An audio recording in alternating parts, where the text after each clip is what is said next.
The Padres adopted their name from the Pacific Coast League team which arrived in San Diego in 1936. That minor league franchise won the PCL title in 1937, led by then 18-year-old San Diegan Ted Williams. Prior to moving to the new stadium in another part of Mission Valley, the Padres played at Westgate Park, located where Fashion Valley currently is located.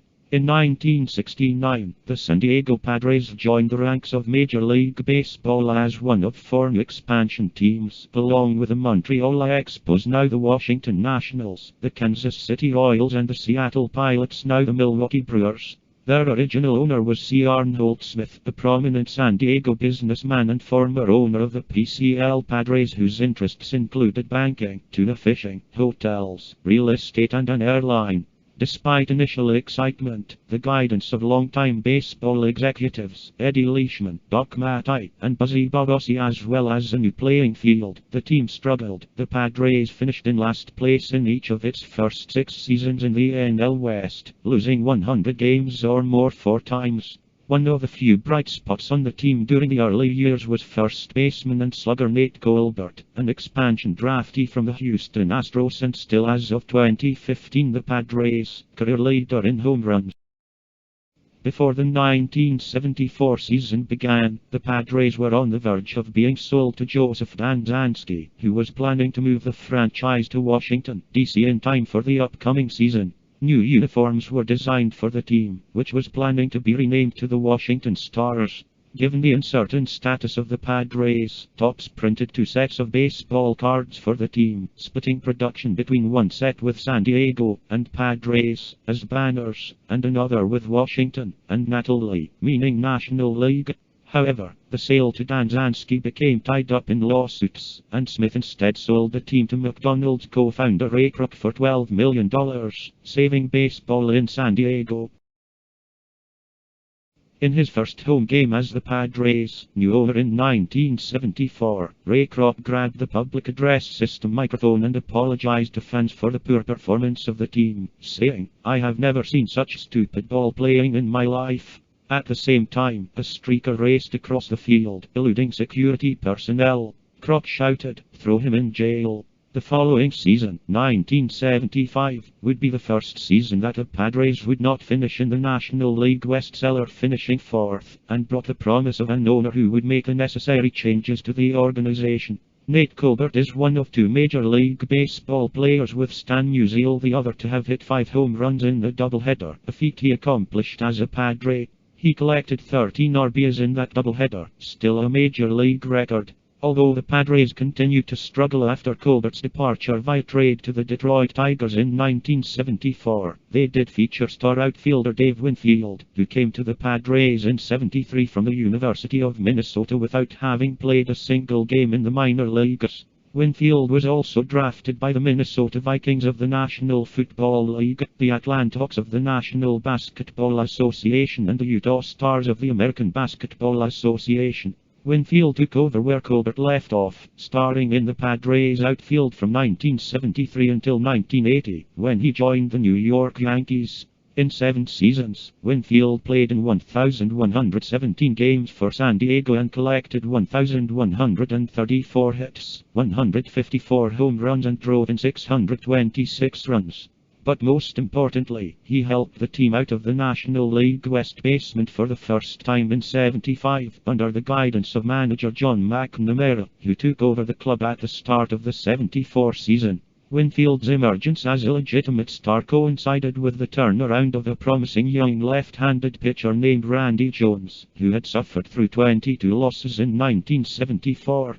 Jones became the first San Diego pitcher to win 20 games in '75, going 20-12 in 37 outings as the Padres finished in 4th place, 37 games behind the Cincinnati. Jones won 22 games in 1976, winning the Cy Young Award in the process, another franchise first. The club set a new high with 73 wins, but fell to 5th place. Jones slipped to 6-12 in 1977, and not even the acquisition of Rollie Fingers could help the Padres escape the bottom half of the division. Only Winfield and fellow outfielder George Hendrick cracked the 20-homer barrier, and the pitching staff was filled with a group of unknowns and youngsters, few of whom would enjoy much success at the major league level.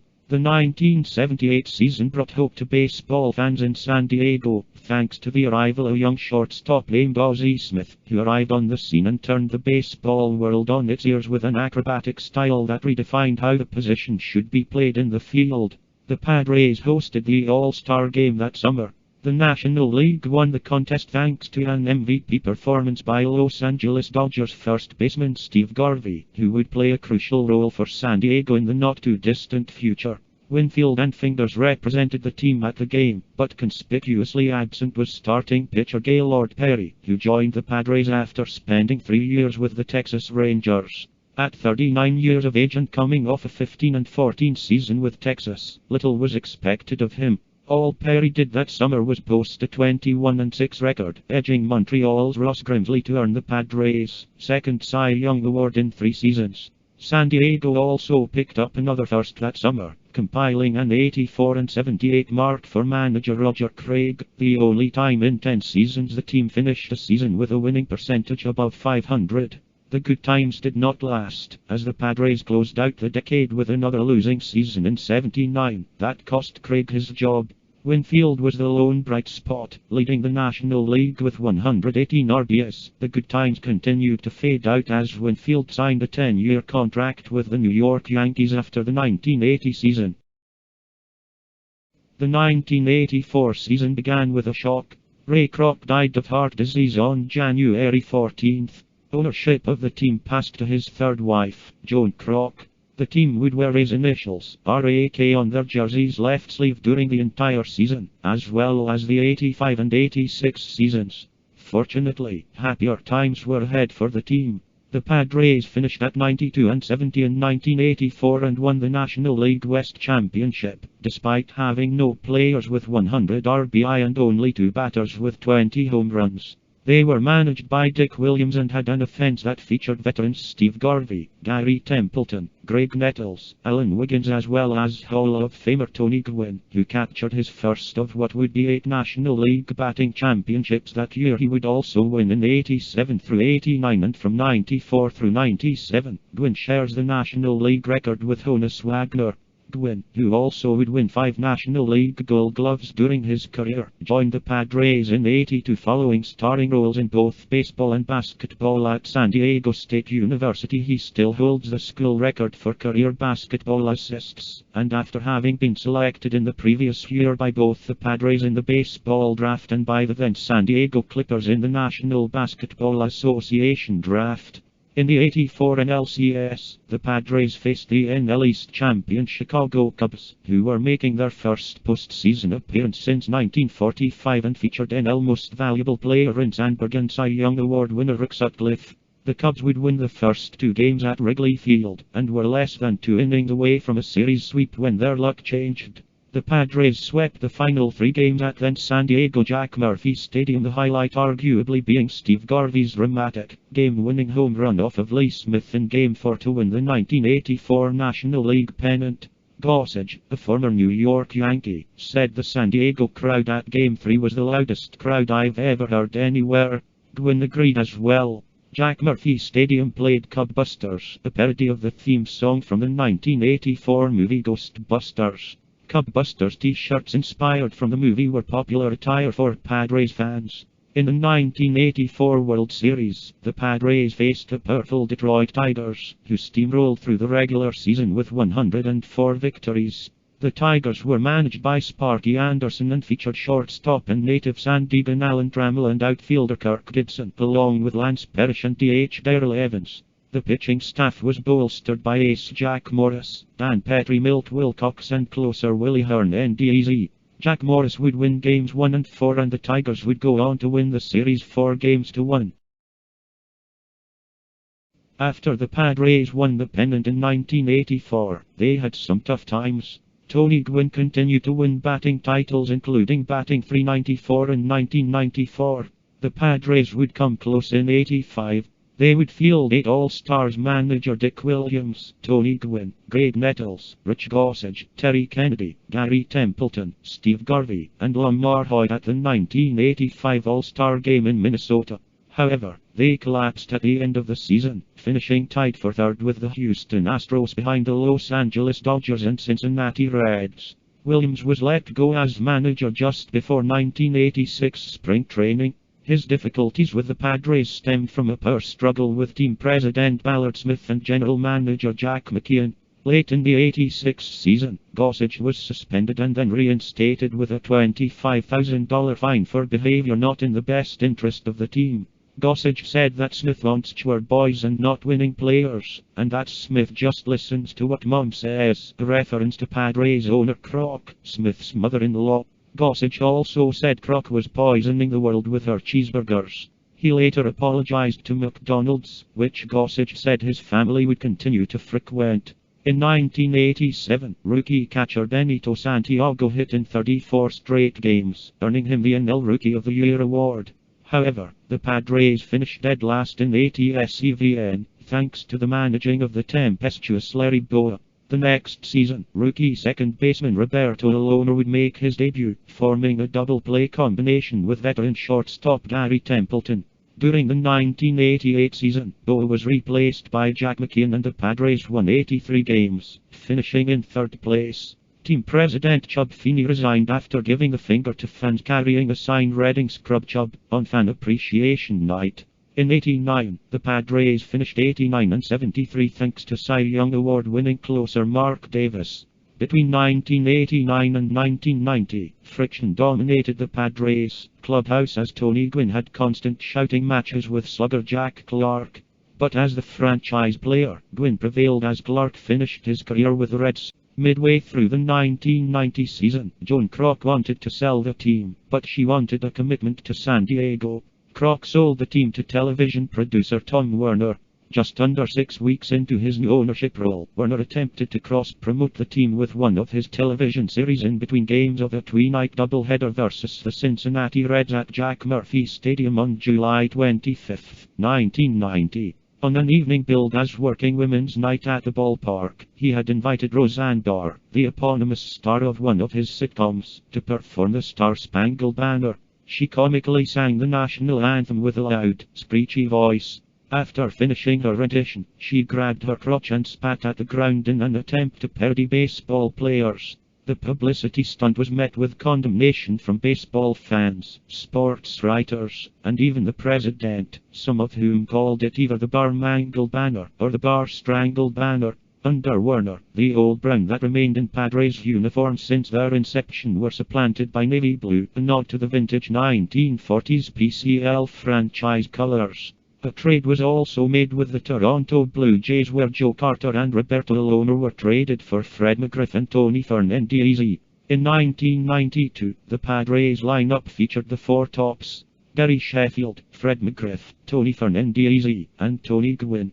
However, Fernandez would go to the New York Mets, McGriff went to the division-winning Atlanta Braves, and Sheffield would go to the expansion Florida Marlins. Although extremely unpopular at the time, it was the Sheffield trade that brought in pitcher Trevor Hoffman, who was virtually unknown to Padres fans. While Sheffield led Florida to a world championship in 1997, Hoffman would be the next franchise player behind Dave Winfield and Tony Gwynn. The Padres would finish dead last in the strike-shortened '94 season, but Gwynn hit .394 that year, the most since Ted Williams hit over 400 in 1941, and pitcher Andy Bennis led the NL in strikeouts. After that season, the Padres made a mega trade with Houston, reeling in Ken Community, Steve Finley, and others. In November 1995, Kevin Turs was promoted from scouting director to general manager. In 1996, under new owner John Moores, a software tycoon who purchased controlling ownership in the team in 1994 from Tom Werner, who subsequently formed a syndicate that purchased the Boston Red Sox and team president Larry Lucchino, and with a team managed by former Padres catcher Bruce Bochy, a member of the '84 NL Championship squad, the team won the NL West in an exciting race, sweeping the Los Angeles Dodgers at Dodger Stadium in the final series of the regular season. The '96 team featured Gwynn, who won his 7th National League batting championship, National League MVP Ken Community, Premier leadoff hitter Ricky Henderson, pitcher Fernando Valenzuela, first baseman Wally Joyner, and outfielder Steve Finley. The The Padres had led the NL West early in the season only to falter in June, but came back in July and battled the Dodgers the rest of the way. However, they were defeated in the National League Division Series by the Tony La Russa-led St. Louis Cardinals, 3-0. The Padres suffered an off year in 1997, plagued by a pitching slump. The one silver lining was Tony Gwynn's 8th and final National League batting title to go along with a career high in home runs and RBIs, won in the final days of the season after a down-to-the-wire duel with the Colorado Rockies. Larry Walker. Walker barely missed becoming the first Triple Crown winner in baseball since Carl Yastrzemski in 1967. In 1998, Henderson and Valenzuela were gone, but newly acquired pitcher Kevin Brown had a sensational year and outfielder/slugger Greg Vaughn hit 50 home runs. Managed by Bruce Bochy and aided by the talents of players such as Tony Gwynn, Ken Community, Wally Joyner, Steve Finley, pitcher Andy Ashby and premier closer Trevor Hoffman, the Padres had their best year in history, finishing 98-64 and winning the NL West Division crown. In the next year, the team owners would make a bid to have the city of San Diego construct a new stadium for the Padres. To guarantee that the city fathers would vote in the affirmative, the Padres recruited a record number of players for the 98 season, most of whom would become free agents in 99. Therefore, they would have the best incentive to have a successful season, to get the best contracts possible in 99. This gambit was completely successful. The Padres had a record season, the new ballpark was approved, most of the stars of 98 left, and the team would have a lackluster year in 99. The Padres defeated the Houston Astros in the 98 NLDS, 3-1, behind solid pitching by Brown and Hoffman, and home runs by Greg Vaughn, Wally Joyner and Jim Leyritz. In the 98 NLCS, the Padres faced the Atlanta Braves, who had won the National League East with an astonishing 106-56 record. The offense was paced by talent such as Andres Galarraga, Chipper Jones, Andruw Jones and J.V. Lopez. Their pitching staff had the perennial big three of Greg Maddux, Tom Levine, and John Smoltz, as well as Kevin Millwood and Denny Neagle. However, it was the Padres that would prevail for games 2-2, with ace Kevin Brown pitching a shutout in game 2. Steve Finley caught a pop fly for the final out, as the Padres clinched the series. In the 98 World Series, the Padres faced the powerhouse New York Yankees, who had steamrolled through the season with a 114-48 record and drew acclaim as one of their greatest teams of all time. There was no offensive player with more than 30 home runs, in contrast to the teams of the 1920s or 1950s, but they had 4 players with 24+ and 8 with 17+. Yankee pitching had been paced by David Cohn, Andy Pettitte, David Wells, Hideki Irabu and Orlando Hernandez. Mariano Rivera, their closer, was excellent once again. The Yankees swept the Padres in 4 games. Mariano Rivera closed out 3 of the 4 games. One of the few bright spots of the series for the Padres was a home run by Tony Gwynn in Game 1 that hit the facing of the right field upper deck at Yankee Stadium and put the Padres ahead briefly. But the Yankees would score 7 runs in the 7th inning en route to victory. This World Series loss by the Padres was the only time during the Yankees dynasty of the 1990s that did not revive the rivalry between the New York Mets and the Atlanta Braves. 3 of the 4 Yankees championships during their dynasty came against either. Entering the 1999 season, some instrumental players to the 98 World Series team were gone. Brown, a free agent, signed the biggest contract in baseball history with the Dodgers. Finley, a free agent, signed with the Arizona Diamondbacks. Community, a free agent, went to the Houston Astros. Vaughn and utilityman Mark Sweeney were traded to the Cincinnati Reds for left fielder Reggie Sanders, infielder Damian Jackson and pitching prospect Josh Harris. Starting pitcher Joey Hamilton was traded to the Toronto Blue Jays for pitchers Woody Williams and Carlos Almanzar. The Padres opened their 99 season in Monterrey, Mexico versus the Colorado Rockies. On August 6, 1999, Tony Gwynn got his free THOUSA and DTH hit against the Montreal Expos at Olympic Stadium. On October 7, 2001, in a post-game ceremony at Qualcomm Stadium, Tony Gwynn made an emotional farewell to the team that had been his only major league home. In the game played that day, Ricky Henderson, who in the meantime had rejoined the Padres, collected his 3-thousa and DTH Major League base hit. Gwynn struck his final Major League hit, also a double, in the previous game. He was the head coach of the San Diego State University Aztecs, his alma mater from 2003 through 2014. He was inducted into the National Baseball Hall of Fame on July 29, 2007. Gwynn died on June 16, 2014 of salivary gland cancer. Also in 2001, Dave Winfield became the first player to be elected to the National Baseball Hall of Fame as a Padre. After 5 straight losing seasons in Qualcomm Stadium, the Padres moved into newly built Petco Park. Petco Park is situated in downtown near San Diego's Goslamp district, the main entrance located just 2 blocks from the downtown terminal of the San Diego Trolley Light Rail system. With new amenities and the revitalization of the downtown neighborhood, fan interest renewed. Modeled after recent successes in downtown ballpark buildings such as San Francisco's Oracle Park, and incorporating San Diego history in the form of the preservation of the facade of the historic Western Metals Company building, now the left field corner, the corner of the building substituting for the left field foul pole. The new Petco Park is a sharp contrast to their previous home at Qualcomm and Jack Murphy Stadium, which was a cookie-cutter type football-baseball facility located in an outer, mostly commercial industrial area of the city near an interstate interchange. With the ocean are prevalent and a sharp, clean park to play in, the Padres began to win again. The new stadium also acquired a reputation as a pitcher's park, with notable complaints from some of the Padres batters themselves with deep center field and evenings with dense foggy air. The Padres finished the 2004 season with an 87-75 record, good enough for third in the NL West. The team somewhat rebranded itself going into the 2004 season, with new colors being navy blue and sand brown, new uniforms and a new advertising slogan, "Play Downtown," referring to the near downtown location of the new ballpark. One of the bricks at the center plaza of Petco Park was secretly purchased by the People for the Ethical Treatment of Animals, an animal rights organization that has protested the breeding and purchasing of the animals sold at Petco stores. The brick reads, "Break out your cold ones. Toast the Padres. Enjoy this champion organization." The first letter of each word is really an acrostic urging people to boycott the stores. In 2005, the Western Division champion Padres finished with the lowest ever winning percentage for a division champion, or for that matter, a postseason qualifier in a non-strike season.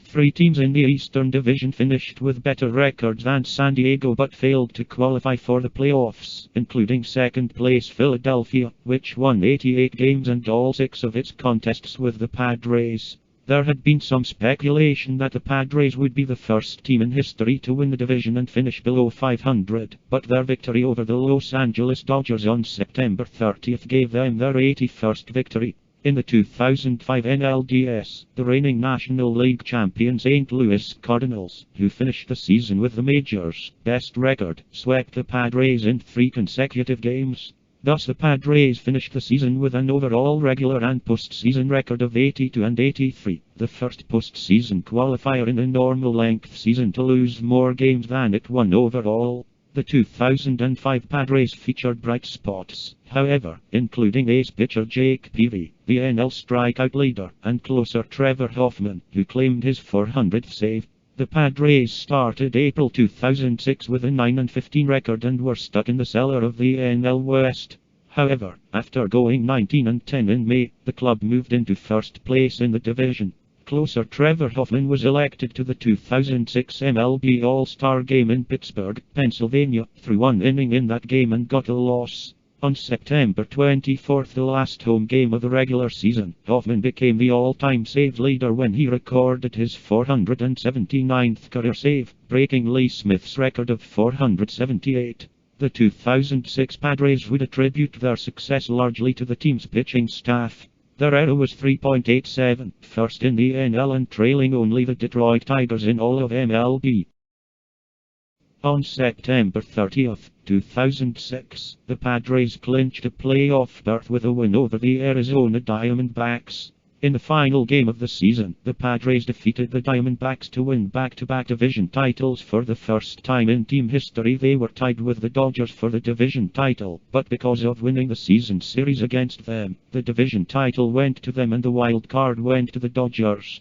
The final out of the final game of the 2006 regular season confirming the Padres as division champions was a highly unusual play, with Trevor Hoffman pitching the ninth, 2-out. Diamondback Chris Young was on first. Alberto Calaspo hit a grounder past first. Second baseman Josh Barfield fielded and threw wildly to first, forcing Gonzalez to come off the bag. However, Gonzalez then threw to Khalil Green at second, beating but not tagging Young. Second base umpire Larry Ponchino initially called safe because of the no tag, but Padres manager Bruce Bochy successfully argued that a force play at second did not need a tag to be declared out. The game, and the season, ended with a changed call. TV replay, however, clearly showed that Green was off the bag as well, so the original call may have been correct. This call, understandably, was greeted by a long and loud chorus of boos by the Diamondbacks fans who packed Chase Field to bid farewell to Luis Gonzalez. Only 53 teams in the modern era have posted sub-500 records in April and survived to make the postseason.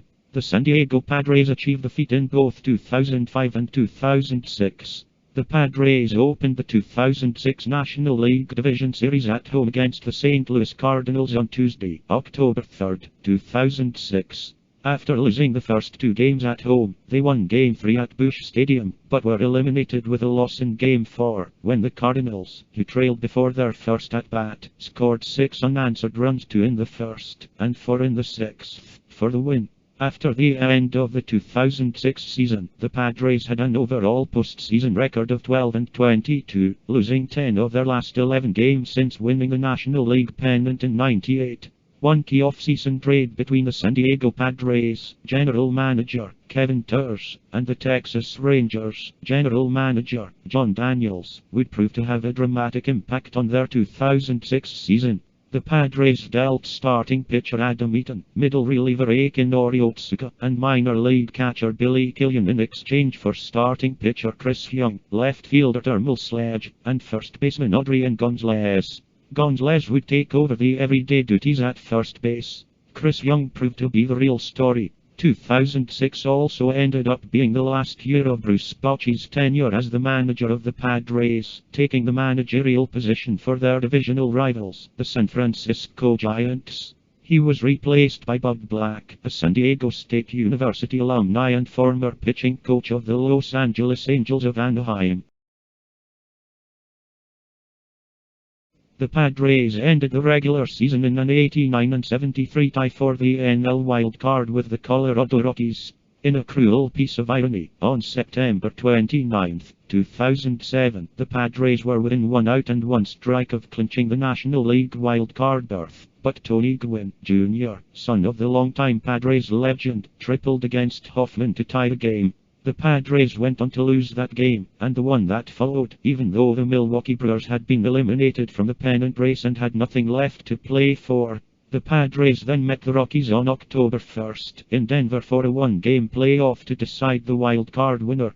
Despite having Jake Peavy start the game and bringing in Trevor Hoffman in the bottom of the 13th inning to try to hold the lead, the Padres' season ended when the Rockies rallied to win. It ended on a controversial call on the sacrifice fly where many questioned whether Matt Holliday ever touched home plate, leaving Padre fans saying Holliday never touched home.